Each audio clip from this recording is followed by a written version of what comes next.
نحمده ونصلي على رسوله الكريم اما بعد فاعوذ بالله من الشیطان الرجیم بسم اللہ الرحمن الرحیم الا له الخلق والامر تبارک اللہ رب العالمین۔ عزیز ناظرین کرام، سیرت نبوی کے کورس کے ساتھ آج ایک مرتبہ پھر آپ کی خدمت میں حاضر ہیں۔ آج ہمارا موضوع ہے رسول اکرم صلی اللہ علیہ وسلم اور سائنسی علوم کا ارتقاء۔ تو انشاءاللہ ہم اس پر سیرت کے حوالے سے جو ہمیں رہنمائی ملتی ہے اس حوالے سے ہم اس چیز کو سمجھنے کی کوشش کریں گے کہ جو جدید سائنسی علوم بنے ہیں ان میں سیرت سے ہمیں کتنا استفادہ ہو سکتا تھا یا اس کا سیرت کتنا بڑا ماخذ ہو سکتا تھا۔ مسلمانوں نے سائنس میں بہت زیادہ ترقی نہیں کی، ترقی اور لوگوں نے کر لی، لیکن بہرحال ماخذ ہمارے پاس موجود تھا۔ آپ صلی اللہ علیہ وسلم ہمیں اشارات دے کر گئے تھے۔ آپ صلی اللہ علیہ وسلم نے ہمیں ایسا بنیادی ڈیٹا فراہم کیا تھا جس سے اگر ہم اس پر غور کرتے اور تدبر کرتے تو ہم آگے بہت سے سائنسی علوم کو مدون کر سکتے تھے، اس میں ہم عروج حاصل کر سکتے تھے۔ تو بہرحال ہم اس حوالے سے آج گفتگو کریں گے۔ اللہ تعالیٰ سے دعا ہے اللہ تعالیٰ ہمیں صحیح بات کو صحیح انداز سے کہنے کی توفیق عطا فرمائے اور آپ سب کو صحیح طور پہ سمجھنے کی توفیق عطا فرمائے۔ ابھی میں نے جو آیت آپ کے سامنے پڑھی تھی، الا لہ الخلق والامر، اللہ ہی کے لیے پیدا کرنا بھی ہے، خلق بھی ہے، اور اللہ ہی کے لیے حکم دینا امر بھی ہے۔ اللہ کے لیے یہ دونوں چیزیں ہیں کا مطلب واضح ہے کہ جو کائنات کا ایک نظام ہے، یونیورسل سسٹم ہے، تکوینی نظام جس کو ہم کہتے ہیں، اس کے اندر بھی بہت سارے لاز چل رہے ہیں، بہت سارے اصول چل رہے ہیں، اور جدید سائنس جو ہے انہی لاز کو سمجھنے سے کوئی نتائج دیتی ہے۔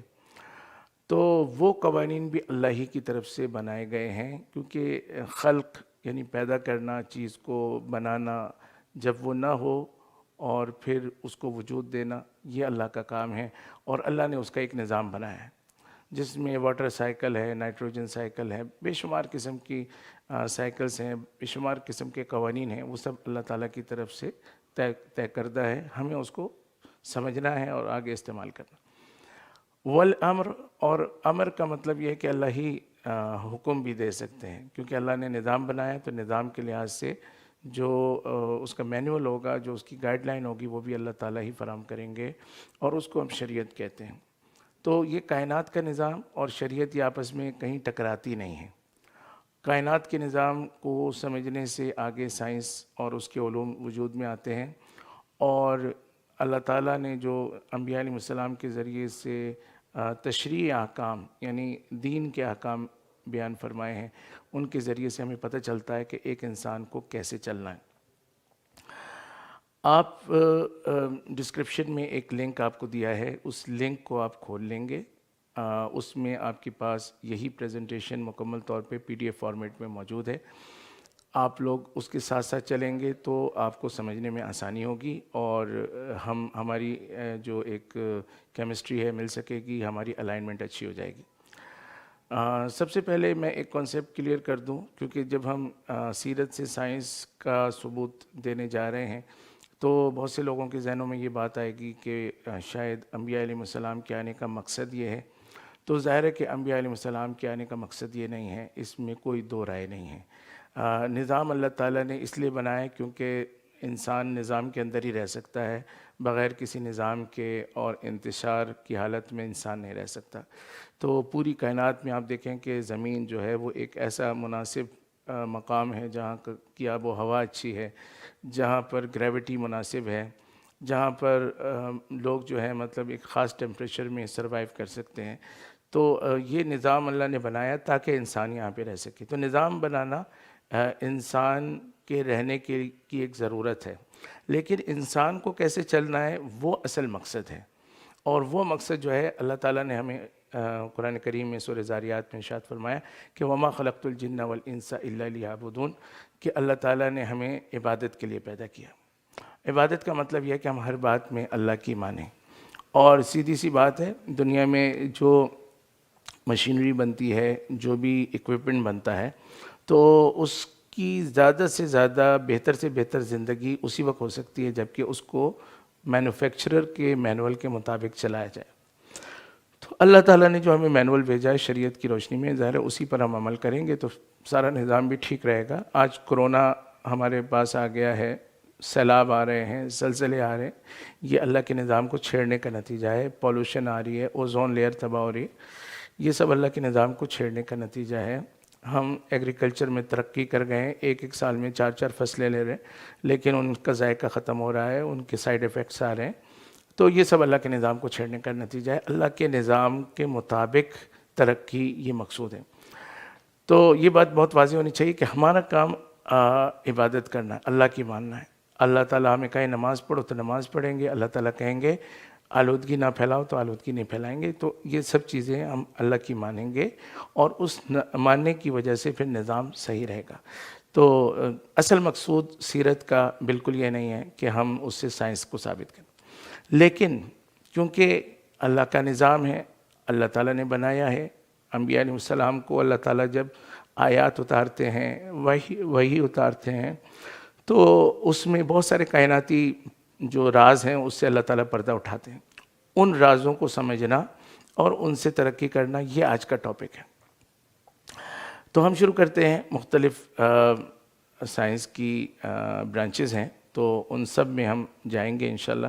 اللہ تعالیٰ ہمارے وقت میں برکت دے تاکہ ہم جلد سے جلد ان چیزوں کو کور کر سکیں۔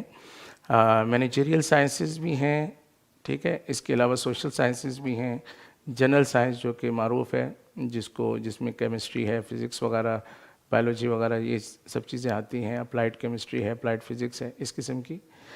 اور اس کے علاوہ جو جینیٹکس ہے وہ مستقل ایک چیز ہے۔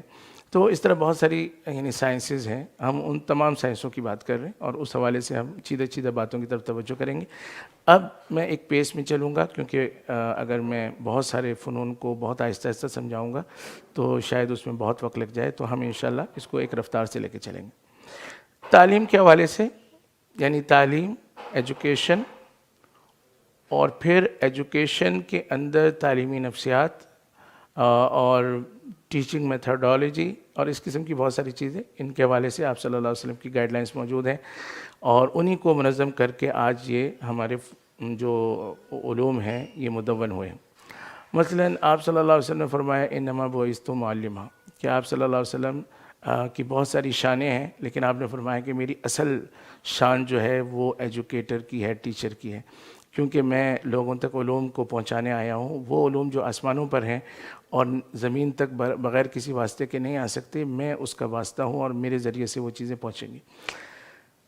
آپ صلی اللہ علیہ وسلم نے ایک دفعہ ایک کاتب کو فرمایا کہ ضع القلم علی اذنک، کہ اپنے قلم کو، اپنے پین کو، اپنی پنسل کو اپنے کان کے اوپر رکھو، فإنہ اذکر للمملی، اس لیے کہ یہ لکھانے والے کے لیے زیادہ یاد دلانے والا ہے۔ یعنی جب آپ تیاری پوزیشن میں بیٹھیں گے تو جو لکھوانے ڈکٹیٹ کرنے والا ہے اس کا بھی دل چاہے گا کہ وہ آپ کو ڈکٹیٹ کرائے، تو لہٰذا پین کو ادھر ادھر نہ رکھو بلکہ اپنے اس پہ رکھو۔ تو اس سے ہمیں پتہ چلتا ہے کہ تعلیمی ماحول بہت عام ہے۔ تعلیمی ماحول جب ہوگا تو اس کی وجہ سے جو ہے چیزوں کا کرنا بہت آسان ہو جائے گا۔ اسی طرح زید بن ثابت رضی اللہ تعالیٰ عنہ کی ایک روایت ہے، اس میں انہوں نے فرمایا کہ مجھے آپ صلی اللہ علیہ وسلم نے حکم دیا ان اتعلم سریانیہ، کہ میں سریانی زبان سیکھوں، اور ایک اور روایت میں آتا ہے کہ 17 دنوں میں آپ نے وہ تعلیم حاصل کی۔ تو جو دیگر لینگویجز ہیں جن کا آج کل بہت بڑا کردار ہے، کیونکہ ہم دشمن کی سازشوں کو اس کے ذریعے سمجھتے ہیں، دشمن کے علوم اور فنون کو ہم اس کے ذریعے سے سمجھتے ہیں، اور اسی طریقے سے جو بھی ہمارے خلاف باتیں ہو رہی ہیں، میڈیا وار چل رہی ہے، تو ظاہر ہے جب تک ہم کئی زبانیں نہیں سمجھیں گے تو ہمارے لیے ان چیزوں کو سمجھنا کافی مشکل ہو جائے گا۔ تو یہ بھی آپ صلی اللہ علیہ وسلم کی پالیسی۔ تعلیمی نفسیات کے حوالے سے حضرت عمرو بن ابی سلمہ رضی اللہ تعالیٰ عنہ کی روایت ہے، وہ بچے تھے، انہوں نے کہا کہ رسول اللہ صلی اللہ علیہ وسلم کے ساتھ بیٹھ کے میں کھانا کھا رہا تھا، تو ادھر ادھر سے کھا رہا تھا، یعنی درمیان سے نہیں کھا رہا تھا، تو آپ صلی اللہ علیہ وسلم نے میرا ہاتھ پکڑا۔ ہاتھ پکڑنا جو ہے تھوڑا سا چھوٹے بچے کو گھبراہٹ میں مبتلا کر دیتا ہے، تو آپ نے فرمایا مہ یا بنیہ، اے میرے پیارے بچے۔ یا بنیہ یہ پیارے بچے کے لیے ایک ٹرم استعمال ہوتی ہے، یعنی ایک ہوتا ہے بیٹا اور ایک ہوتا ہے بہت پیارے چھوٹے سے بیٹے، تو یا بنیہ کا لفظ استعمال، یعنی جیسے ہی اسٹوڈنٹ پر کچھ روب طاری ہوا، وہاں سے اچھے الفاظ سے اس کو بیلنس کر دیا، اور پھر فرمایا کہ کل مما یلیک، جو چیز کہنا چاہتے تھے اس میں رعایت نہیں کی، کہا کہ سامنے سے کھاؤ، ادھر ادھر سے نہیں کھاؤ۔ تو تعلیم میں اسٹوڈنٹ کی نفسیات کا خیال کرنا ضروری ہے، لیکن اسٹوڈنٹ کو نرم بات بتا دینا، ڈائلیوٹ کر کے علم دے دینا، تو یہ غلط ہے، اس لیے کہ علم تو سالڈ جانا چاہیے، اوتھینٹک جانا چاہیے، ریلائبل جانا چاہیے۔ ہاں، اس علم کے جانے کے بعد پھر اگلا مرحلہ یہ ہوگا کہ مطلب وہ بچہ اگر اس کو ہضم نہیں کر پا رہا، گھبرا رہا ہے، تو ہم اس کو کسی نہ کسی طریقے سے ڈیل کریں۔ تو تعلیمی نفسیات کے لحاظ سے یہ بھی عام بات ہے۔ حضرت انس رضی اللہ تعالیٰ نے فرمایا کہ رسول اللہ صلی اللہ علیہ وسلم کے پاس میں 10 سال تک رہا، ما قال لی فیہا اف قط، آپ نے کبھی مجھے اف نہیں کہا، وما قال لی لما فعلت ھذا، اور کبھی آپ نے یہ نہیں کہا کہ تم نے ایسا کیوں کیا، اور فرمایا او اللہ فعلت ھذا، کہ کبھی یہ بھی نہیں کہا کہ ایسا کیوں نہیں کیا۔ یعنی عام طور پہ ایسا ہو جاتا ہے کہ جب کوئی آدمی دوسرے یعنی اسٹوڈنٹ اپنے استاد کے ساتھ ایک طویل عرصے تک رہتا ہے تو بہت سی ناگوار باتیں ہو جاتی ہیں، تو کبھی استاد ڈانٹ دیتا ہے، کبھی کہتا ہے ایسا کیوں نہیں کیا، کبھی کہتا ہے ایسا کیوں کیا، لیکن انہوں نے کہا کہ ان میں سے کوئی لفظ آپ صلی اللہ علیہ وسلم نے مجھ سے نہیں فرمایا۔ تو آپ صلی اللہ علیہ وسلم کا جو لیڈرشپ اسٹائل تھا، وہ کوچنگ اسٹائل تھا، آپ سمجھاتے تھے پیار محبت کے ذریعے سے، کبھی بھی ڈانٹتے یا ڈکٹیٹ نہیں کرتے تھے۔ اسی طریقے سے اگر ہم یعنی ایجوکیشن میں بہت باتیں ہو سکتی ہیں، آپ نے پریزنٹیشنز بھی دی ہیں، آپ نے مختلف انداز سے چیزوں کو سمجھایا ہے، آپ نے سوال اٹھا کے بات کو سمجھایا ہے، تو ایسی بہت ساری ٹیکنیکس ہیں جن کو ہم ایجوکیشن کی فیلڈ میں سمجھ سکتے ہیں کہ آج کل وہ بہت عام ہوتی ہیں کہ بھئی کلاس کو اپنے ساتھ انگیج کیسے کریں، بچوں میں دلچسپی کیسے پیدا کریں، اور بچوں کو جو ہے کسی خاص نتیجے کی طرف کیسے فوکس کریں ان کا دماغ۔ تو اس قسم کی بہت ساری چیزیں ہیں جو کہ ہمیں حدیث سے بہت واضح طور پہ مل جاتی ہیں، لیکن وقت کی کمی کی وجہ سے اب ہم آگے چلتے ہیں۔ اگلے 6 صفحے پہ آپ آ گئے ہوں گے، تو اس میں ہم نے سائیکالوجی یا نفسیات اس کا ذکر کیا ہے۔ اس میں بہت ساری چیزیں ہیں، یعنی تعلیمی نفسیات بھی دائرہ نفسیات کے تحت آ جاتی ہے۔ اس کے علاوہ بھی نفسیات یعنی ایک معاشرے کے اندر رہتے ہوئے معاشرت کے طور پہ بیوی کے ساتھ کیسے رہنا ہے، بچوں کے ساتھ کیسے رہنا ہے، بڑوں کے ساتھ کیسے رہنا ہے، پڑوسی کے ساتھ کیسے رہنا ہے، ایون دشمن کے ساتھ کیسے رہنا ہے، تو ان سب میں ظاہر ہے کہ نفسیات کا بڑا دخل ہوتا ہے۔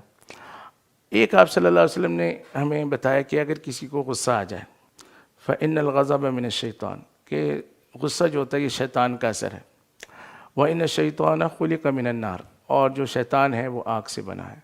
فرمایا کہ انما تطفأ النار بالماء، تو پانی کے ذریعے سے اس کو ختم کرنا چاہیے۔ یعنی غصہ آئے تو آپ پانی پی لیں، غصہ آئے تو آپ نہا لیں، غصہ آئے تو آپ وضو کر لیں۔ پانی جتنا آپ کے ساتھ اٹیچ ہوگا اتنا زیادہ آپ جو ہے غصہ آپ کا ٹھنڈا ہو جائے گا۔ اسی طرح آپ صلی اللہ علیہ وسلم نے ایک بہت زبردست ہدایت دی غصے کے حوالے سے، کیونکہ عام طور پہ نفسیات میں بنیادی چیز غصہ ہی ہے۔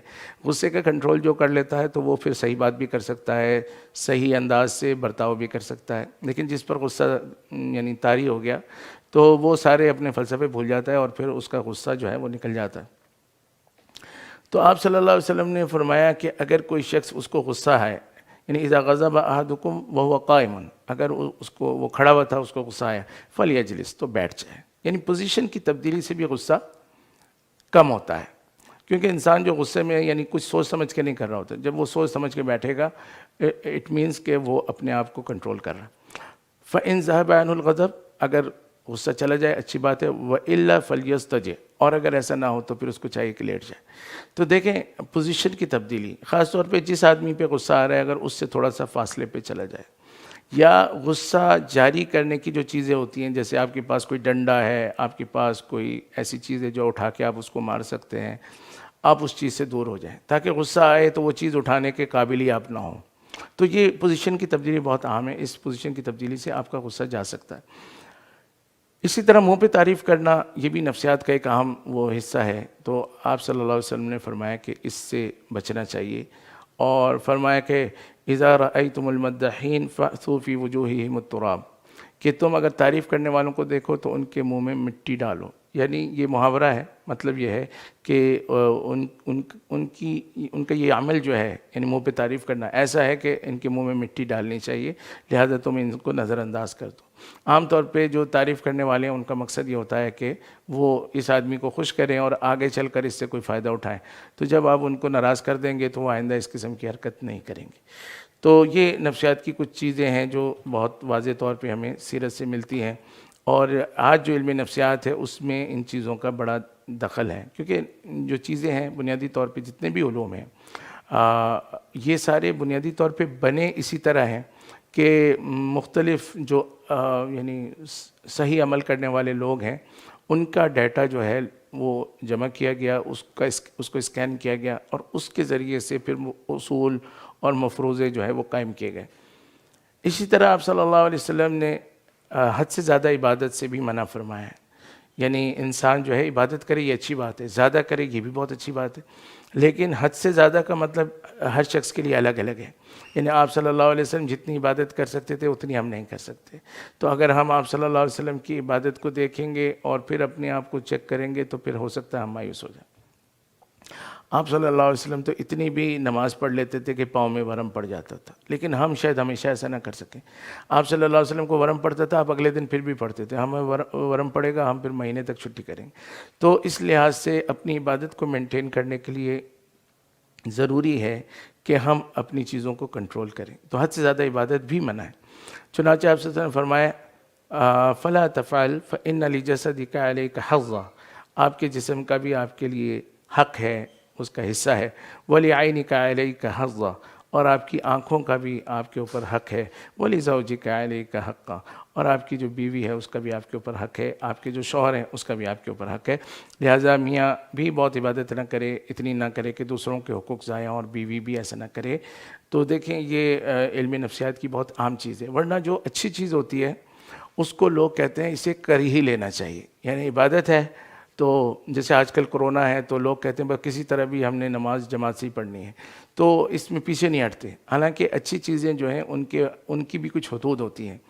عصر سے مغرب کا وقت جو ہوتا ہے اس میں نفل نماز مکروہ ہو جاتی ہے، یعنی نماز جو اچھی چیز ہے وہ مکروہ ہو جاتی ہے۔ عید کے دن روزہ مکروہ ہو جاتا ہے۔ اچھا بری چیزیں بھی اسی طرح ہو سکتا ہے کہ کبھی اچھی ہو جائیں۔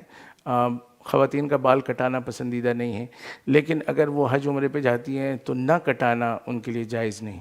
تو اس طرح بہت ساری سینیریو بنیں گے۔ مطلب کہنے کا یہ کہ سیرت سے ہمیں یہ بات پتہ چلتی ہے کہ چیزوں کو ایک جو شریعت کا مزاج ہے اس کے اندر رکھنا چاہیے، اور شریعت کو ماننا چاہیے، اپنے نفس کو نہیں ماننا چاہیے۔ آپ کو باجماعت نماز اچھی لگتی ہے لیکن آپ کو علماء کہہ رہے ہیں کہ نہیں آپ کے لیے گنجائش ہے، تو پھر آپ کو پیچھے ہٹ جانا چاہیے، کیونکہ ایک طرف آپ کی دلچسپی ہے، آپ کی رغبت ہے، آپ کا نفس ہے، اور دوسری طرف جو ہے وہ شریعت ہے، تو شریعت کی پابندی ہونی چاہیے۔ خیر علم نفسیات کے حوالے سے اس قسم کی بہت ساری چیزیں ہم پیش کر سکتے ہیں۔ تیسرا علم جو میں آپ کے سامنے رکھنا چاہتا ہوں جو کہ بہت ہی واضح ہے وہ ہے علم ریاضی، میتھمیٹکس۔ چنانچہ اس میں بہت ساری چیزیں ہیں جس سے پتہ چلتا ہے کہ شریعت کے اندر بہت گہرا حساب جو ہے وہ بہت دفعہ کرنا پڑتا ہے اور وہ پسندیدہ ہے۔ یعنی ایسا نہیں ہے کہ شریعت میں حساب پسندیدہ نہیں ہے، جیسے بعض لوگوں کے ذہن میں یہ ہے کہ آپ صلی اللہ علیہ وسلم نے، کیونکہ ایک روایت کے اندر یہ آتا ہے کہ آپ صلی اللہ علیہ وسلم نے فرمایا کہ نحن امۃ امیہ، کہ ہم تو ان پڑھ امت ہیں، ہمارے پاس تو اتنے علوم و فنون نہیں ہیں۔ تو اس کا نتیجہ کچھ لوگ یہ لیتے ہیں کہ ریاضی ضروری نہیں ہے، حالانکہ ریاضی جو ہے وہ شرعی طور پہ بعض جگہ فرض کے درجے میں ہوتی ہے اور اس کے بغیر فیصلہ کرنا جائز نہیں۔ مثلا میں مثالیں دیتا ہوں پھر ہم اس پر دوبارہ آتے ہیں۔ وراثت کی تقسیم ہے، بہت ہی تفصیلی ڈیٹا ہے، یعنی فریکشن میں سدس، ثلث، تو اس طرح کی بہت ساری، یعنی 1/3، 1/6، 1/8، 1/4، 1/2، مختلف قسم کی فریکشنز جو عام طور پہ تقریباً موٹی موٹی اہم فریکشنز ساری آ جاتی ہیں اس میں، تو ان تمام کا ذکر جو ہے سورۃ النساء کے اندر موجود ہے۔ اسی طرح سمت قبلہ فولی وجہک شطر المسجد الحرام، کہ مسجد حرام کی طرف آپ نے رخ کرنا ہے پوری دنیا سے، اور دنیا آپ سمجھتے ہیں کہ دنیا جو ہے وہ گلوبل ہے۔ اس گلوبل دنیا کے اندر آپ نے ایک تو پہلے یہ طے کرنا ہے کہ یہ جو سیمی سرکل کے ذریعے سے جو رخ جا رہا ہے یہی آپ کی ڈائریکشن ہے، کیونکہ پلین میں تو آپ سیدھا یوں کریں گے تو یہ ڈائریکشن ہے، پیچھے بیک سائڈ پہ آپ کہیں گے کہ یہ اس کی اپوزٹ سائڈ ہے، لیکن جب ایک سرکولر چیز ہوگی تو وہاں پہ تو ڈائریکشنز میں بھی آپ کنفیوز ہو سکتے ہیں، لیکن شریعت کہتی ہے نہیں، آپ نے قبلے کی طرف کرنا ہے رخ، تو آپ کا یعنی اسفیریکل میتھمیٹکس کا جو تصور ہے وہ خود بخود سامنے آتا ہے، اور اس کی کیلکولیشنز آپ میں سے جنہوں نے پڑھا ہو آپ جانتے ہیں کہ یہ کیلکولیشن پلین جیومیٹری سے، پلین میتھمیٹکس سے بالکل الگ ہے، اور یعنی یہ دونوں ایک دوسرے کی جگہ استعمال نہیں ہو سکتے، اتنا بڑا فرق ہے، فارمولے الگ ہیں. تو اس قسم کی میتھمیٹکس جو ہے اس کی طرف آپ صلی اللہ علیہ وسلم نے اس زمانے میں توجہ دلائی ہے. جتنے بھی حج ہیں، سفر ہیں، یعنی حج کے، جہاد کے، دعوت و تبلیغ کے، تجارت کے، ظاہر ہے کہ مسلمانوں کو ان تمام کی یعنی بعض چیزیں فرض ہیں، بعض کی اجازت ہے، اور بین الاقوامی سفر بغیر ڈائریکشن کے نہیں ہو سکتا. تو اس کا مطلب ہے آپ کو سمت قبلہ ہی نہیں بلکہ آپ کو اور بھی بہت ساری ڈائریکشنز کی ضرورت پڑتی ہے، اور یہ تمام ڈائریکشنز آپ کے اوپر یا آپ کی اس قوم کے اوپر فرض کے درجے میں ہیں، ورنہ پھر آپ ظاہر تجارت نہیں کر سکیں گے. اسی طرح سے یعنی سمت قبلہ کے جو حسابات ہیں وہ میتھمیٹکس کے تحت آتے ہیں. زکوٰۃ ہے، عشر ہے، خمس ہے، یعنی 20%، 10%، 5%، 2.5%، مختلف قسم کی پروپورشنز ہیں. تو ان سب کو ہم ظاہر کے لے کے چلتے ہیں. یہاں پر بھی حساب ہوتا ہے. کاروبار جو ہے وہ جائز ہے، کاروبار میں شرکت جو ہے پسندیدہ ہے. اللہ تعالیٰ رسول اللہ صلی اللہ علیہ وسلم فرمایا کہ جب تک کوئی دھوکہ نہ دے تو دو شریک جو ہوتے ہیں اس میں تیسرا اللہ تعالیٰ ہوتے ہیں، یعنی اللہ تعالیٰ اس کاروبار میں برکت ڈالتے ہیں، اللہ تعالیٰ اس میں جو ہے اس کا رخ صحیح رکھتے ہیں جب تک کہ ایک دوسرے کی خیانت نہ ہو. تو کاروبار مشروع ہے. جب بھی کاروبار میں نفع کی تقسیم ہوگی آپ کو میتھمیٹکس چاہیے ہوگی، آپ کو ریکارڈنگ کے ٹولز چاہیے ہوں گے، آپ کو اکاؤنٹنگ کے ٹولز چاہیے ہوں گے، آپ کو آڈیٹنگ کے ٹولز چاہیے ہوں گے کہ کہیں اس میں غلطی تو نہیں آ گئی، کہیں فیک چیزیں تو نہیں آ گئی. تو اس کے بعد جا کر آپ ریئل پروفٹ تقسیم کر سکتے ہیں، کیونکہ آپ کو پتہ ہے کہ آپ نے جو پیسے دیے اس کے مقابلے میں متعین نفع لینا تو سود ہے، لیکن اگر ریئل پروفٹس ہیں تو اس کو آپ لے سکتے ہیں، ریئل لاسز بھی آپ برداشت کرتے ہیں. تو ریئل پروفٹ ریئل کیلکولیشن کے بغیر پاسبل نہیں. تو لہٰذا یہاں پر بھی میتھمیٹکس کی بہت بڑی تفصیلات ہمارے سامنے آ سکتی. جیوگرافی کے حوالے سے بھی یعنی قرآن کریم کے اندر بہت سی قوموں کا ذکر ہے، بہت سارے افراد کا ذکر ہے، بہت سارے علاقوں کا ذکر ہے. نوح علیہ السلام کی کشتی کہاں ٹھہری ہے اس کا ذکر ہے، اصحاب کہف کے غار کا ذکر ہے. بہت ساری چیزیں ہیں جو کہ جس کو قرآنی جغرافیہ کا ایک فن بھی کہا جاتا ہے. اس کے علاوہ آپ صلی اللہ علیہ وسلم نے مختلف جزیرہ عرب کے حوالے سے بھی مختلف باتیں فرمائیں. جیسے آپ نے فرمایا کہ والذی نفس محمد بیدہ ان ما بین المصراعین من مصارع الجنۃ لکما بین مکہ و حجر، کہ جس طرح سے جنت کے دو چوکٹوں کے درمیان کا فاصلہ ہے، یعنی ایک دروازہ جنت کا ہوگا، اس کے دو چوکٹوں کے درمیان کا فاصلہ ہے، وہ ایسے ہے جیسے کہ مکہ مکرمہ اور جزیرہ عرب کے اندر علاقہ حجر کا. تو آپ صلی اللہ علیہ وسلم نے یعنی مختلف فاصلوں کو کمپیئر کیا ہے، اور ظاہر ہے کہ اس کا مطلب ہے کہ یہ فاصلے کیلکولیٹڈ ہونے چاہیے، ان کی ڈائریکشنز کیلکولیٹڈ ہونی چاہیے، اور اس حوالے سے لوگوں کے اندر جغرافیہ کی معلومات اور شہروں کی، علاقوں کی معلومات ہونی چاہیے. اسی طرح سے آپ صلی اللہ علیہ وسلم فرمائے ان حوضی ابعد من ایلۃ من عدن، کہ میرا حوض جو ہے وہ یعنی جو حوض کوثر ہے وہ اتنا بڑا ہے کہ ایلہ سے عدن تک کا جو علاقہ ہے وہ اس سے بڑھ کر ہے. یعنی ایلہ سے عدن یہ دو علاقے ہیں جن میں بہت فاصلہ ہے، اور اس زمانے کے لحاظ سے یہ کثیر فاصلے کو بیان کرنے کی ایک صورت ہے. تو آپ نے فرمایا کہ اس سے بھی بڑا حوض ہے، تاکہ لوگ اس کو کمپیئر کر سکیں، سمجھ سکیں ہاں وہ بہت بڑا ہے. تو اس قسم کی تعبیرات حدیث میں بہت ہیں. ڈائریکشنز کی تعبیرات ہیں، جغرافیہ میں یہ سب چیزیں آتی ہیں، ڈائریکشنز بھی آ جاتی ہیں. اچھا، اسی طرح فن فلکیات ہے، ایسٹرونومی ہے. ایسٹرونومی کے اندر جو بھی دنیا میں سیلیسٹل باڈیز ہیں، یعنی زمین ہے، اس کے علاوہ چاند ہے، سیارے ہیں، پلینٹس ہیں اوپر، پھر بہت سارے اسٹارز ہیں، ہمارا سولر سسٹم ہے، سن ہے، بہت سارے سولر سسٹمز ہیں. تو ان سب کو ہمیں دیکھنا ہے. تو ان کی ڈائریکشنز، ان کے کوآرڈینیٹس، ان کے ذریعے سے ہونے والے واقعات. تو ایسے آپ کو پتہ ہے کہ ہمارے یہاں بہت سی چیزیں، چاند گرہن کی بہت سی حدیثیں ہیں، سورج گرہن کی بہت سی حدیثیں ہیں، اس کے احکام ہیں باقاعدہ. اور آپ سے یہی فرمایا کہ یہ جو ہے کسی کے یعنی پیدا ہونے یا کسی کے مرنے پر یہ چیزیں نہیں ہوتی، بلکہ یہ اللہ تعالیٰ کی آیات ہیں، اللہ تعالیٰ کی نشانی ہے، اللہ تعالیٰ کا ایک نظام ہے جس میں خاص پوزیشن میں جب چاند زمین سورج آتے ہیں تب جا کر یہ سارے واقعات ہوتے ہیں۔ رؤیت ہلال کے بارے میں آپ صلی اللہ علیہ وسلم نے جیسے فرمایا کہ الشہر ہاکذا وہاکذا، کہ مطلب مہینہ اس طرح فرمایا کہ 10 کبھی 30 کا ہوتا ہے، اور پھر 10 اور پھر ایک انگلی آپ نے کم کر لی، کبھی 29 کا ہوتا ہے۔ تو یہ 29 کا ہونا یا 30 کا ہونا، اچھا دلچسپ بات یہ ہے کہ چاند کی اپنی جو سائیکل ہے وہ اصولی طور پہ ایسی ہے جیسے کہ 27 دن اور تقریباً 7.5 گھنٹے میں اس کو دوبارہ سے اسی پوزیشن پہ آ جانا چاہیے جہاں سے وہ چلا تھا۔ تو اس کا تقاضا یہ ہے کہ اگر کسی کو ہلکی پھلکی معلومات ہوتی اور صحیح وحی کا علم نہ ہوتا تو وہ تو یہ کہتا کہ بھئی تقریباً 27-28 دن میں مہینہ پورا ہو جائے گا، لیکن آپ صلی اللہ علیہ وسلم نے واضح فرمایا کہ 29 ہوگا یا 30 ہوگا۔ تو ہوتا یہ ہے کہ چاند جب اس پوزیشن پہ آتا ہے تو سورج وہاں، وہ زمین جو ہے اس سے تھوڑا سا موو کر گئی ہوتی ہے آگے، تو اس پوزیشن تک چاند کو پہنچنے میں 1-2 دن اور لگ جاتے ہیں، اور پھر وہاں سے نکلنے میں بھی اسے وقت لگتا ہے، جس کی وجہ سے یعنی چاند کے نظر آنے تک تقریباً وہی 29-30 دن ہو جاتے ہیں۔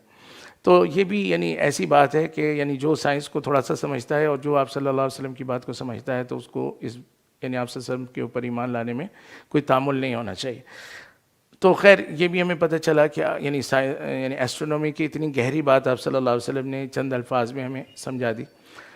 اسی طریقے سے سمت قبلہ ہے اور سمت حج ہے، اس قسم کی یعنی ڈائریکشنز جتنی بھی ہیں یہ ساری فلکیات کے تحت بھی آتی ہیں، کیونکہ یہ اسفیئر کے اوپر ہوتی ہیں، اس میں فلکیات کا بہت بڑا کنٹریبیوشن ہوتا ہے۔ سورج کے ذریعے سے بھی ہم بہت سارے، جیسے نماز کی ٹائمنگ ہے یہ ہم سورج کے ذریعے سے معلوم کر رہے ہوتے ہیں، تو اس قسم کی چیزیں ہیں۔ اوقات صلاۃ میں بہت ساری اور چیزیں ہیں، مثلا صبح صادق اور صبح کاذب کا تصور ہے کہ آپ صلی اللہ علیہ وسلم نے فرمایا کہ لا یغرنکم اذان بلال رضی اللہ عنہ جب اذان دیتے ہیں تو اس سے دھوکہ نہ کھایا کرو، کیونکہ اس وقت جو ہے صبح کاذب ہوئی ہوتی ہے، صبح صادق نہیں ہوئی ہوتی، اور صبح صادق جو ہوتی ہے اس کے بارے میں فرمایا کہ وہ ایسی نہیں ہوتی بلکہ ایسی پھیلی ہوئی ہوتی ہے۔ تو یعنی یہ بھی ایک فلکیات کا ایک بہت بڑا وہ ہے، ایک ٹاپک ہے کہ جو ٹوائلائٹ ہوتی ہے یعنی سب سے پہلی سورج کی روشنی وہ کب ہوتی ہے، تو سائنسدان اس بات پہ متفق ہیں کہ وہ 18 ڈگری سے پہلے نہیں ہوتی۔ تو آپ نے فرمایا کہ پہلے جو ٹوائلائٹ ہوگی وہ اس طرح سے یوں کر کے ہوگی بلندی کی شکل میں، اور اس کے بعد پھر وہ پھیلے گی، جب وہ پھیل جائے گی تب صبح صادق اصل ہوتی ہے۔ تو یہ کنسیپٹ آپ دیکھ سکتے ہیں کہ فلکیات کے حوالے سے آپ صلی اللہ علیہ وسلم نے کتنی واضح طور پہ ارشاد فرمائے، سیرت کے اندر آتے۔ سورج کی حرکت کا تصور، کیونکہ ہم ہمیشہ پڑھتے ہیں کہ زمین سورج کے گرد گھومتی ہے تو بچپن سے ہمارے دماغ میں یہ بیٹھ جاتا ہے کہ سورج حرکت نہیں کر رہا، لیکن ظاہر ہے کہ زمین اگر سورج کے گرد گھومتی بھی ہے تو سورج اور زمین مل کر کسی لینئر موشن میں جا سکتے ہیں۔ تو قرآن نے واضح کیا وَالشَّمْسُ تَجْرِي لِمُسْتَقَرٍّ لَهَا، کہ سورج جو ہے وہ چل رہا ہے اور وہ اپنے مستقر کی طرف جا رہا ہے، یعنی قیامت جب آئے گی اس کی طرف جا رہا ہے، وہ ایک زمانہ ہے، ایک جگہ ہے جہاں جا کر یہ تباہی آ جائے گی۔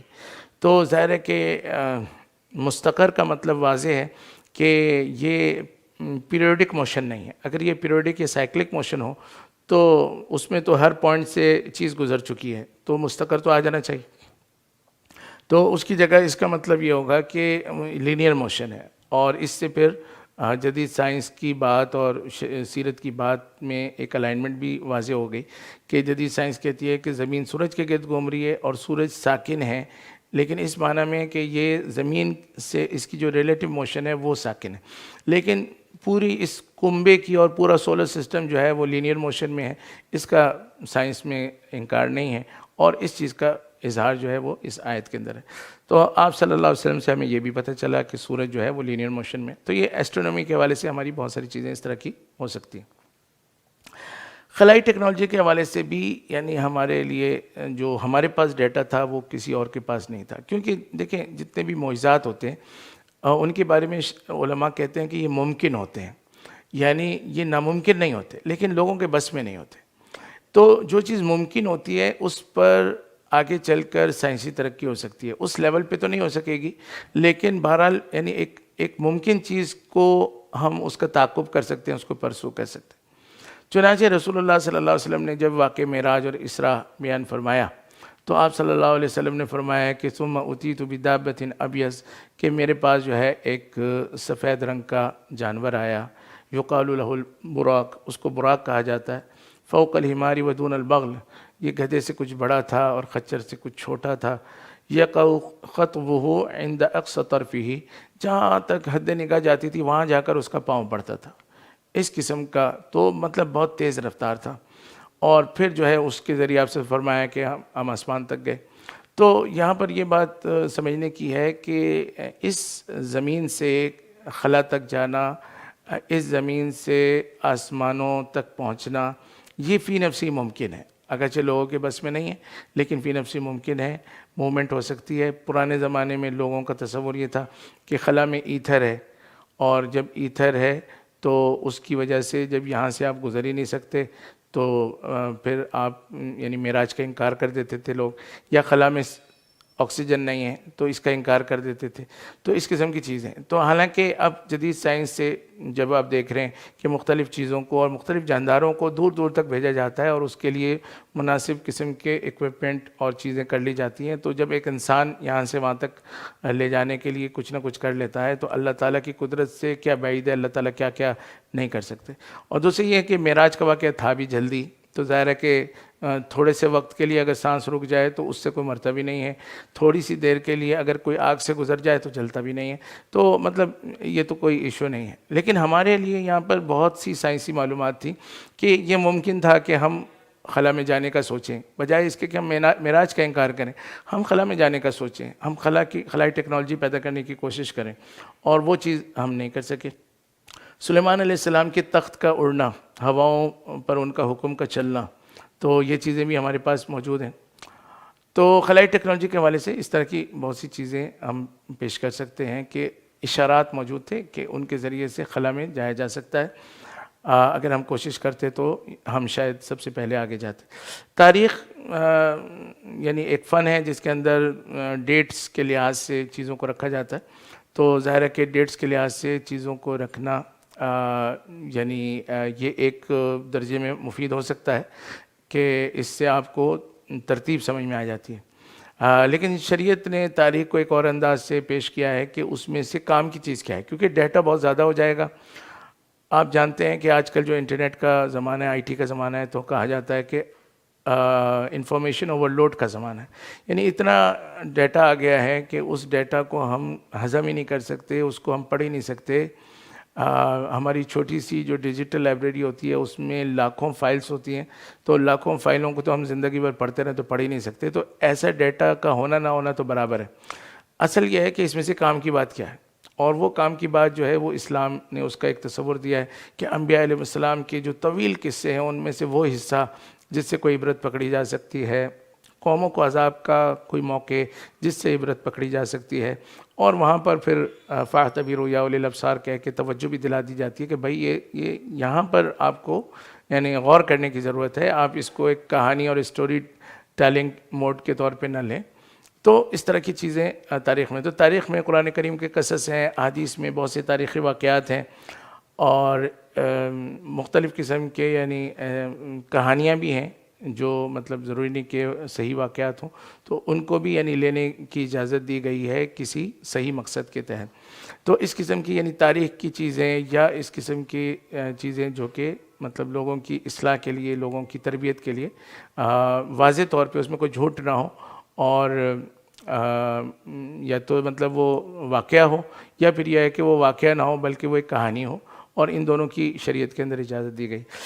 تو بہرحال تاریخ کے حوالے سے بھی ہمیں کافی چیزیں ملتی ہیں کہ تاریخ کی اصلاح کیسے ہو، تاریخ کا ڈیٹا کیسے کمپائل کیا جائے، تاریخ میں سمجھنے والی چیز کون سی ہے اور چھوڑنے والی چیز کون سی ہے، ہر چیز کو جمع کر لینا اور پھر اس سے فائدہ نہ اٹھا سکنا، اس کی بجائے فائدہ اٹھانے کے کیا طریقے ہیں، تو یہ چیزیں۔ اچھا، تاریخ کا مطلب یعنی ڈیٹ وائز ہونے کا یعنی غیر مفید ہونا میں نہیں کہہ رہا ہوں، ہاں ہماری جو حدیثیں ہیں اس کے اسماء و رجال کا جو فن ہے اس میں ڈیٹس کا بڑا کردار ہوتا ہے کہ کون سے آدمی نے کس آدمی سے حدیث لی ہے، تو تاریخی طور پہ ڈیٹس کا اپنا ایک کردار ہو سکتا ہے، لیکن جو نارمل تاریخ ہے، روم کی ہے، فارس کی ہے، یونان کی ہے، تو اس میں ڈیٹس اتنی اہم نہیں ہیں اور نہ وہ اتنی محفوظ ہیں.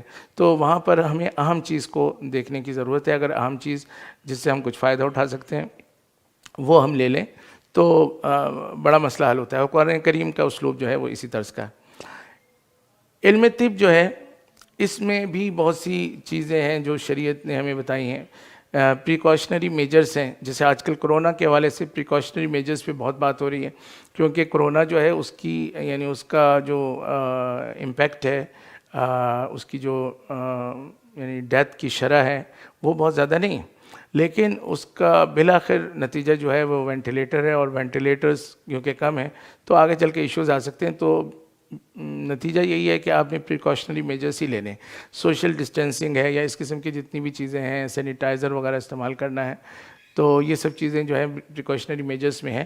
آپ صلی اللہ علیہ وسلم نے ہمیں بہت ساری اس طرح کی پریکاشنری میجرز دی ہیں. باوضو رہنے کا حکم دیا گیا ہے. ابھی پہلے کچھ دیر پہلے بات ہوئی کہ وضو سے غصہ ٹھنڈا ہوتا ہے. ناخن تراشنے کا حکم ہے. غیر ضروری بالوں کی صفائی کا حکم ہے. اور اسی طرح چیزوں میں پھونک مارنے سے منع فرمایا. نہا رسول اللہ صلی اللہ علیہ وسلم ان یتنفس فی الاناء او ینفخ فیہ، کہ آپ نے فرمایا کہ برتن کے اندر پھونک نہ مارو. ہماری جو پھونک ہوتی ہے اس میں کاربن ڈائی آکسائڈ ہوتی ہے، نارملی وہ چیزوں کو متاثر کرتی ہے اور وہ مفید نہیں ہے.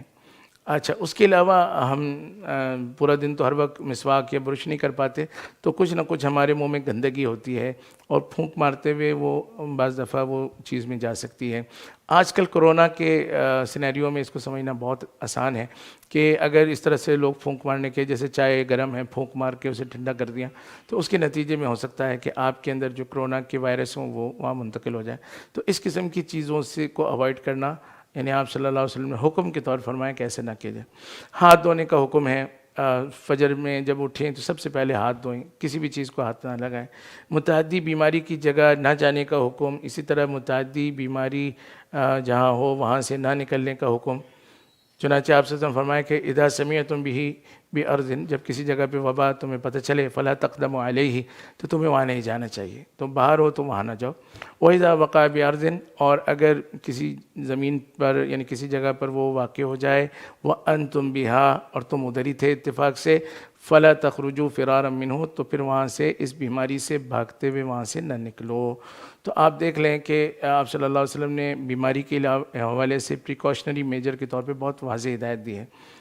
اسی طریقے سے آپ صلی اللہ علیہ وسلم نے مختلف روایت ہیں، ایک میں فرمایا، ایک صحابی نے فرمایا کہ رأیت النبی صلی اللہ علیہ وسلم یأکل الرطب بالقصہ، کہ کھجور کو آپ ککڑی کے ساتھ ملا کے کھا رہے تھے. کھجور گرم ہے، ککڑی ٹھنڈی ہے. تو یہاں سے ہمیں ایک طبی طور پہ پتہ چلتا ہے کہ چیزوں کی مختلف ان کے اثرات ہوتے ہیں. کچھ گرم چیزیں ہیں، کچھ ٹھنڈی چیزیں ہیں. ان میں سے گرم اور ٹھنڈی کو مکس کر کے کھانے سے دونوں چیزیں بیلنس ہو جاتی ہیں. جیسے ہمارے یہاں تصور ہے کہ آم کھانے کے بعد پانی پیتے ہیں یا لسی پیتے ہیں، اسی طریقے سے آپ صلی اللہ علیہ وسلم نے کچھ چیزیں ہمیں کر کے دکھائیں. اسی طرح آپ صلی اللہ علیہ وسلم نے ایک مرتبہ جب کھانا کھایا تو اس کھانے کے اندر جو ہے وہ کدو بھی تھے اور گوشت بھی تھے. تو کدو جو ہے آپ کو پتہ ہے ٹھنڈی چیز ہے، معدے کے لیے اس کو ٹھنڈا کرتا ہے، اور گوشت جو ہے وہ گرم چیز ہے. ان دونوں کو ملانے سے کھانے کے اندر، سالن کے اندر جو ہے ایک بیلنس پیدا ہو گیا. اسی طرح کھانے کے بعد فوراً نہ سونا، اس کا بھی حکم موجود ہے.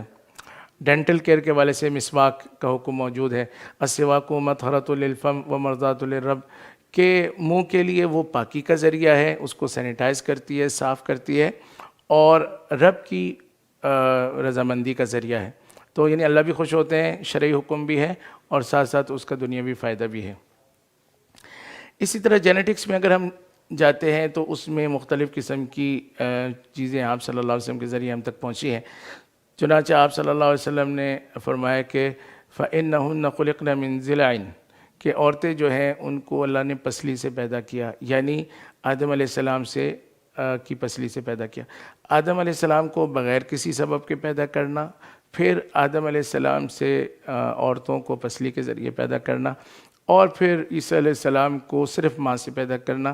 یہ یعنی ولادت کی وہ صورتیں ہیں جو کہ ہمیں بتاتی ہیں کہ جو ایک معروف طریقہ ہے میاں بیوی کا، تو یہ ہمیشہ ہونا کوئی ضروری نہیں ہے، بلکہ اس کے علاوہ بہت ساری اور شکلیں ممکن ہیں.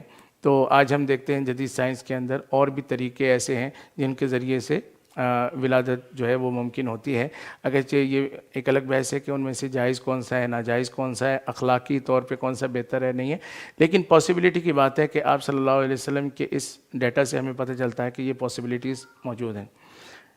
اسی طریقے سے آپ صلی اللہ علیہ وسلم کے پاس ایک شخص آیا، اس نے کہا کہ میرا بچہ جو ہے نا وہ، میں تو گورا ہوں اور میرا بچہ جو ہے وہ کالا پیدا ہو گیا ہے، تو وہ تو میرا نہیں لگتا۔ تو آپ صلی اللہ علیہ وسلم نے فرمایا کہ کیا تمہارے پاس اونٹ ہیں؟ فرمایا ہاں۔ تو فرمایا اس کی کیا رنگ ہے؟ کہا کہ سرخ رنگ ہے۔ فرمایا کہ کیا اس کے اندر کوئی اور رنگ کا بھی ہے؟ انہوں نے کہا ہاں اور رنگ کا بھی ہے۔ فرمایا کہاں سے آیا؟ تو انہوں نے کہا کہ عرق نزعہ، کوئی رگ ہے جو اس کے آباء و اجداد میں کہیں ہوگی جو کھنچ گئی ہے، یعنی کسی آباء و اجداد میں سے، فور فادرز میں سے کسی کا اثر جو ہے نا وہ یہاں پر آ گیا۔ تو آپ سے فرمایا کہ یہاں پر بھی ہو سکتا ہے ایسا ہی ہو، لہٰذا تم اس کو اپنا ہی بچہ سمجھو۔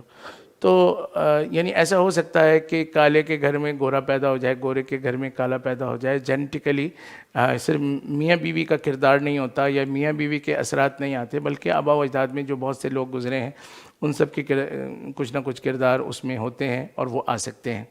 تو یہ بہت ایک اہم چیز ہے جو ہمیں پتہ چلی، اور اس سے ہمیں ظاہر ہے کہ تہمت وغیرہ سے بچنا بھی آسان ہو جاتا ہے۔ اسی طرح میڈیکل سائنس میں پلاسٹک سرجری کا جو تصور ہے وہ قرآن کریم کی جو آیت ہے جس کے اندر جہنمیوں کو عذاب ہوگا، تو اللہ تعالیٰ نے فرمایا کہ کلما نضجت جلودہم بدلناہم غیرہا جلودن غیرہا، کہ جب بھی ان کی کھال جو ہے وہ جل جائے گی، سوکھ جائے گی، تو وہ ڈیڈ سیل بن جائے گی، اور ڈیڈ سیل پر آپ کو پتہ ہے کہ دنیا کے لحاظ سے اثر نہیں ہوتا، تو اللہ تعالیٰ اس کو بدل دیں گے اور نئی کھال آئے گی، نئی تکلیف ہوگی۔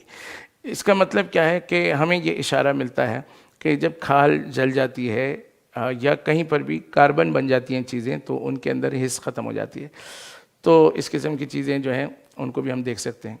آرتھوپیڈک ٹریٹمنٹ کے حوالے سے بھی حضرت سلمۃ بن اکوع رضی اللہ تعالیٰ عنہ کے بارے میں آتا ہے، ان کی ہڈی ٹوٹ گئی تھی، آپ صلی اللہ علیہ وسلم کے پاس لے کر آئے، آپ نے 3 دفعہ اس پر ہاتھ پھیرا اور اس پر کچھ پڑھ کر پھونکا، تو انہوں نے فرمایا کہ میں ایسا ٹھیک ہوا کہ آج تک مجھے اس میں کوئی تکلیف نہیں ہے، لیکن اس کے ایک نشان موجود ہے۔ تو ہڈی کا اپنے جو اس کا ایک معروف وقت ہے اس سے پہلے جڑ جانا، یہ کانسیپٹ ہے، یہ ہمیں آپ صلی اللہ علیہ وسلم کی اس روایت سے ملا۔ شق صدر کا جو واقعہ ہے اس سے ہمیں پتہ چلتا ہے کہ ہارٹ سرجری پاسبل ہے۔ آج جا کے ایسا زمانہ آیا ہے کہ بہت سارے ایکوپمنٹ کے ساتھ اور بہت ساری چیزوں کو، مشینوں کو مریض کے ساتھ لگانے کے ساتھ پھر جا کر اوپن ہارٹ سرجری ممکن ہوتی ہے، لیکن آپ صلی اللہ علیہ وسلم نے اس زمانے میں جبریل علیہ السلام کے ساتھ جو شق صدر کا واقعہ تھا، جس میں آپ کے دل کو نکالا گیا، اس کو دھویا گیا زمزم سے، پھر دوبارہ اس کو لگا دیا گیا، تو یہ ہمیں پاسبلٹی بتاتا ہے کہ ہارٹ سرجری ممکن ہے۔ اسی طرح تشریح ابدان یا اناٹومی جو ہے اس کا بھی یعنی سیرت سے ہمیں ذکر ملتا ہے، اس لیے کہ آپ صلی اللہ علیہ وسلم فرمایا کہ اِنَّهُ خُلِقَ كُلُّ إِنسَانٍ مِّن بَنِي آدَمَ عَلَىٰ 60 و 300 مفصل، کہ ہر انسان جو ہے اس کے 360 جوڑ ہیں، یعنی ہڈیوں کی تعداد یا جوڑوں کی تعداد آپ صلی اللہ علیہ وسلم نے ہمیں بتائی، اور اتنے ہی سال میں، قمری سال میں دن بھی ہوتے ہیں، تو فرمایا کہ روز جو ہے تمہیں اس پر صدقہ کرنا چاہیے، اور روز اس کے لیے تمہیں کچھ نہ کچھ اللہ تعالیٰ کے حضور دینا چاہیے۔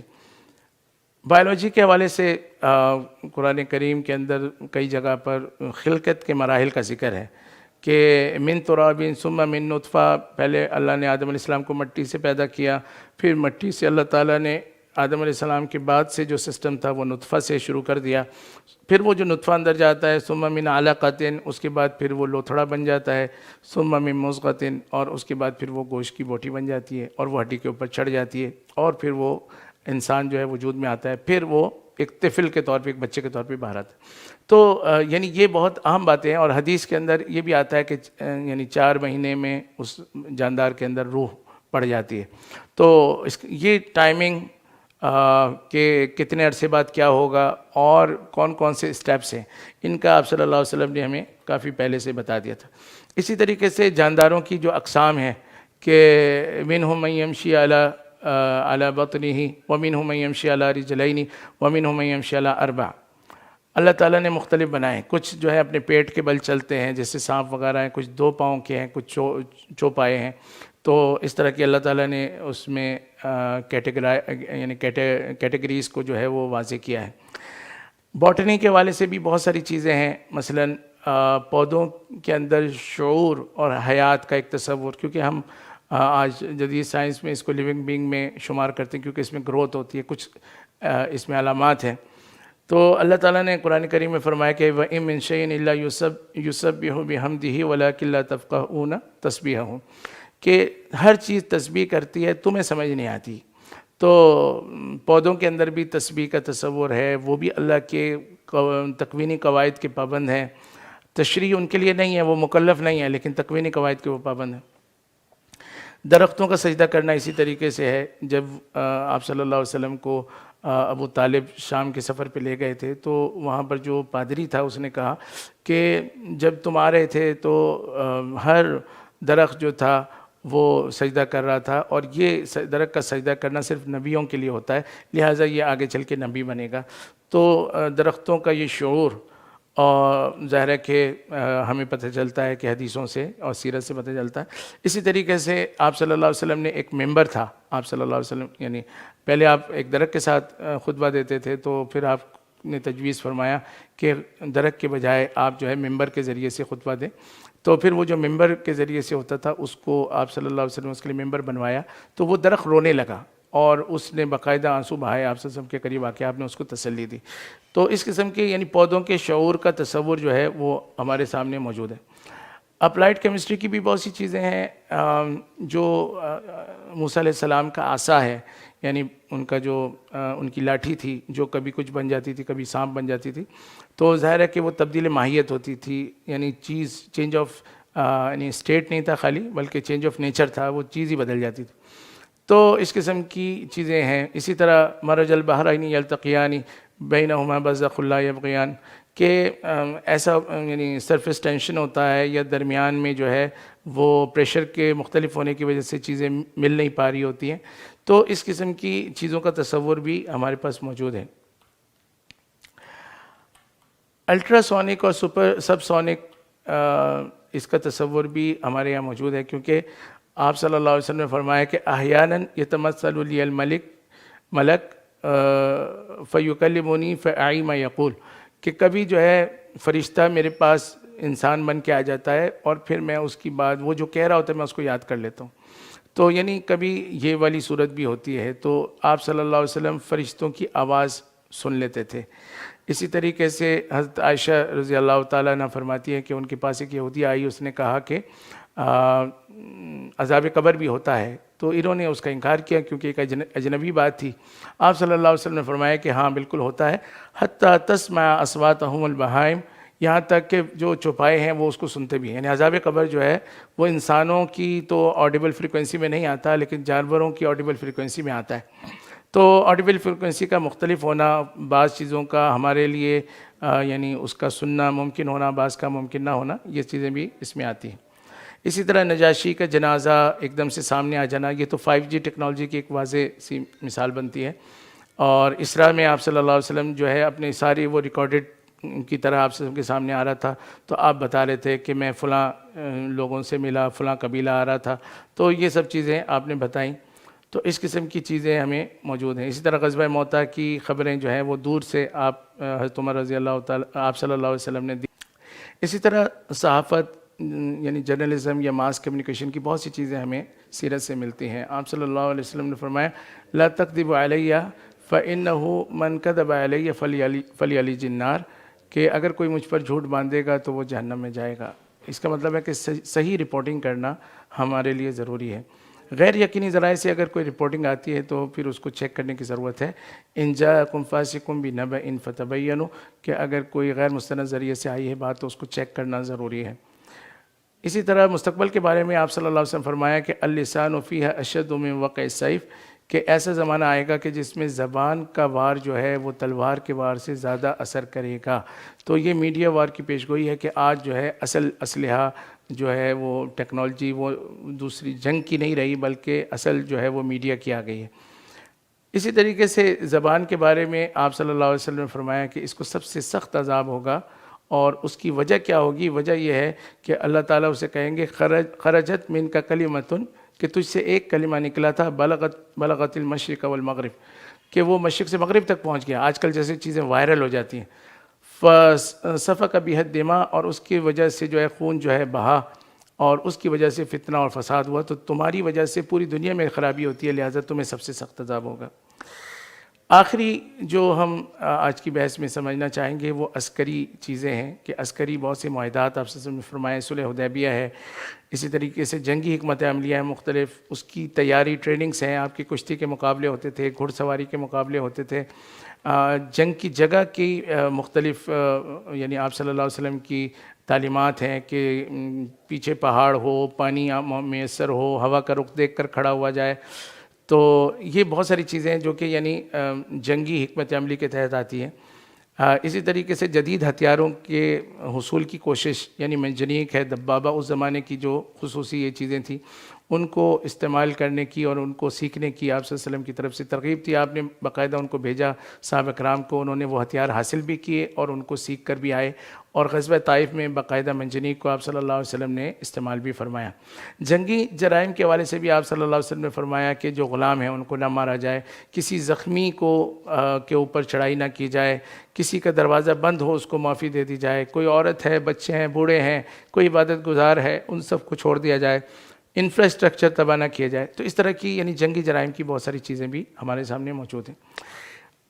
تو اس کے علاوہ یعنی ہم اگر سائنسز میں جائیں گے تو آئی ٹی کی بہت ساری چیزیں ہیں, بین الاقوامی تعلقات ہیں, مینجمنٹ کی چیزیں ہیں. تو ہمارا اگلا سیشن کیونکہ مختلف بحرانوں کے حوالے سے ہے, اس میں بین الاقوامی تعلقات بھی آئیں گے, اسی طریقے سے مینجمنٹ کی چیزیں بھی آئیں گی, اور اسی طریقے سے اکنامکس کی چیزیں بھی آئیں گی. تو انشاءاللہ ان چیزوں کو ہم اپنے اگلے سیشن جو کل ہوگا انشاءاللہ اس میں کور کریں گے. تو آج جو ہے تقریباً ہم نے 20 کے قریب مختلف فنون کے اوپر بات کی ہے, کہ یہ وہ فنون ہیں جن کی بہت بنیادی اور بیسک چیزیں, ان کے تھیوریز, ان کے بہت سارے فلسفے ہمیں سیرت سے ملتے ہیں, اور سیرت میں وہ چیزیں بالکل یعنی یقین کے درجے میں ہیں, کیونکہ وہ اللہ تعالیٰ کی طرف سے چیزیں آئی ہیں. وما ینطق عن الہویٰ, آپ صلی اللہ علیہ وسلم اپنی طرف سے کچھ نہیں بولتے. ان ہوا الا وحی یوحیٰ, اللہ کی وحی ہے جو اللہ نے ان کی طرف کی ہے, اسی سے آپ صلی اللہ علیہ وسلم بولتے ہیں. تو سیرت کی ان چیزوں کو لے کر اگر ہم چلتے تو آج بہت سے علوم فنون میں ہم بہت آگے ہوتے, لیکن افسوس کہ ہم اس طرف نہیں گئے, اور آج ہم پر یہ انکشافات ہو رہے ہیں کہ سیرت میں کیا کیا خزانے موجود تھے جن کو ہم نہ پا سکے. تو انشاءاللہ کل کے سیشن تک اجازت دیجیے, کل کے سیشن میں انشاءاللہ ہم دوبارہ سے آئیں گے اور بحرانوں کو بھی ٹچ کریں گے, اور ساتھ ساتھ جو فنون اس سے متعلق ہیں انشاءاللہ ان پر بھی بات کریں گے. سبحانک اللہم و بحمدک, نشہد ان لا الہ الا انت, نستغفرک و نتوب الیک.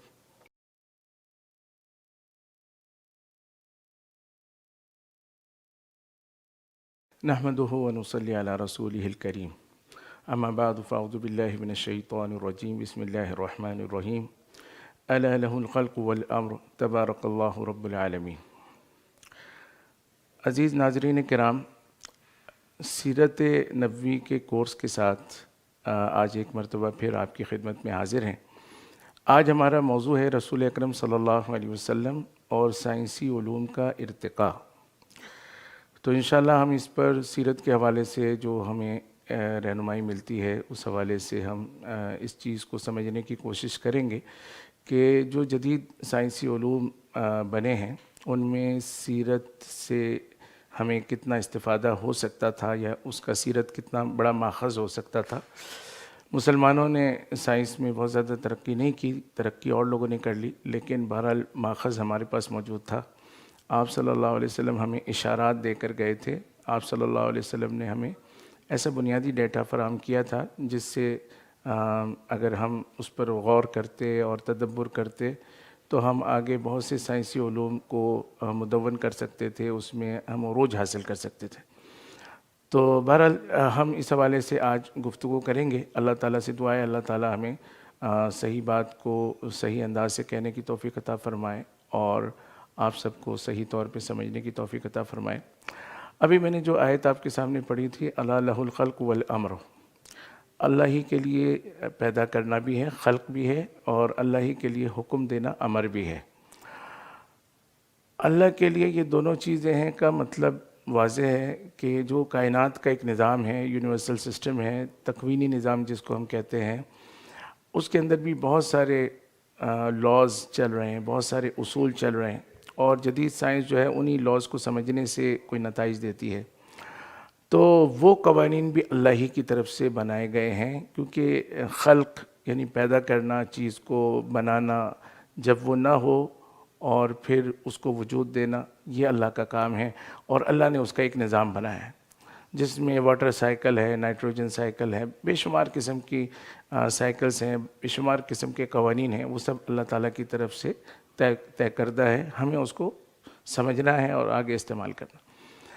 والامر، اور امر کا مطلب یہ ہے کہ اللہ ہی حکم بھی دے سکتے ہیں، کیونکہ اللہ نے نظام بنایا ہے. تو نظام کے لحاظ سے جو اس کا مینول ہوگا، جو اس کی گائیڈ لائن ہوگی، وہ بھی اللہ تعالیٰ ہی فراہم کریں گے، اور اس کو ہم شریعت کہتے ہیں.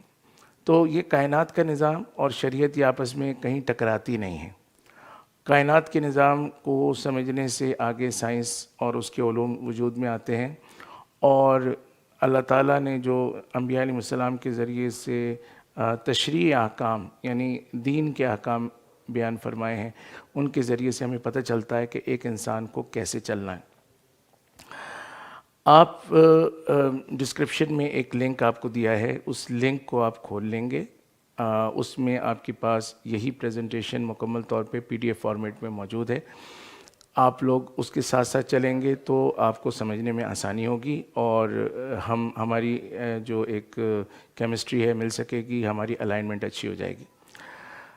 سب سے پہلے میں ایک کانسیپٹ کلیئر کر دوں، کیونکہ جب ہم سیرت سے سائنس کا ثبوت دینے جا رہے ہیں تو بہت سے لوگوں کے ذہنوں میں یہ بات آئے گی کہ شاید انبیاء علیہ السلام کے آنے کا مقصد یہ ہے. تو ظاہر ہے کہ انبیاء علیہ السلام کے آنے کا مقصد یہ نہیں ہے، اس میں کوئی دو رائے نہیں ہے. نظام اللہ تعالیٰ نے اس لیے بنایا کیونکہ انسان نظام کے اندر ہی رہ سکتا ہے، بغیر کسی نظام کے اور انتشار کی حالت میں انسان نہیں رہ سکتا. تو پوری کائنات میں آپ دیکھیں کہ زمین جو ہے وہ ایک ایسا مناسب مقام ہے جہاں کی آب و ہوا اچھی ہے، جہاں پر گریوٹی مناسب ہے، جہاں پر لوگ جو ہے مطلب ایک خاص ٹیمپریچر میں سروائیو کر سکتے ہیں. تو یہ نظام اللہ نے بنایا تاکہ انسان یہاں پہ رہ سکے. تو نظام بنانا انسان کے رہنے کی ایک ضرورت ہے، لیکن انسان کو کیسے چلنا ہے وہ اصل مقصد ہے. اور وہ مقصد جو ہے اللہ تعالیٰ نے ہمیں قرآن کریم میں سورہ ذاریات میں ارشاد فرمایا کہ وما خلقت الجن والانس الا لیعبدون، کہ اللہ تعالیٰ نے ہمیں عبادت کے لیے پیدا کیا.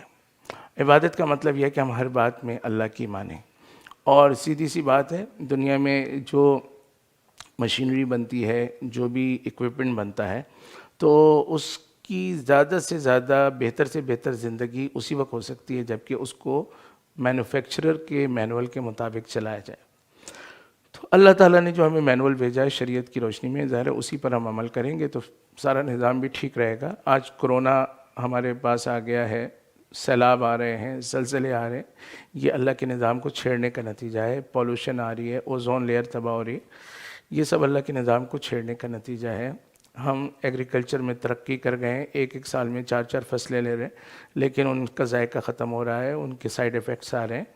تو یہ سب اللہ کے نظام کو چھیڑنے کا نتیجہ ہے. اللہ کے نظام کے مطابق ترقی یہ مقصود ہے. تو یہ بات بہت واضح ہونی چاہیے کہ ہمارا کام عبادت کرنا ہے، اللہ کی ماننا ہے. اللہ تعالیٰ ہمیں کہیں نماز پڑھو تو نماز پڑھیں گے، اللہ تعالیٰ کہیں گے آلودگی نہ پھیلاؤ تو آلودگی نہیں پھیلائیں گے. تو یہ سب چیزیں ہم اللہ کی مانیں گے، اور اس ماننے کی وجہ سے پھر نظام صحیح رہے گا. تو اصل مقصود سیرت کا بالکل یہ نہیں ہے کہ ہم اس سے سائنس کو ثابت کریں، لیکن کیونکہ اللہ کا نظام ہے، اللہ تعالیٰ نے بنایا ہے. انبیاء علیہ السلام کو اللہ تعالیٰ جب آیات اتارتے ہیں، وحی اتارتے ہیں، تو اس میں بہت سارے کائناتی جو راز ہیں اس سے اللہ تعالیٰ پردہ اٹھاتے ہیں. ان رازوں کو سمجھنا اور ان سے ترقی کرنا، یہ آج کا ٹاپک ہے. تو ہم شروع کرتے ہیں. مختلف سائنس کی برانچز ہیں، تو ان سب میں ہم جائیں گے انشاءاللہ. اللہ تعالیٰ ہمارے وقت میں برکت دے تاکہ ہم جلد سے جلد ان چیزوں کو کور کر سکیں.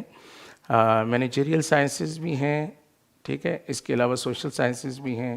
جنرل سائنس جو کہ معروف ہے، جس میں کیمسٹری ہے، فزکس وغیرہ، بائیولوجی وغیرہ، یہ سب چیزیں آتی ہیں. اپلائیڈ کیمسٹری ہے، اپلائیڈ فزکس ہے، اس قسم کی.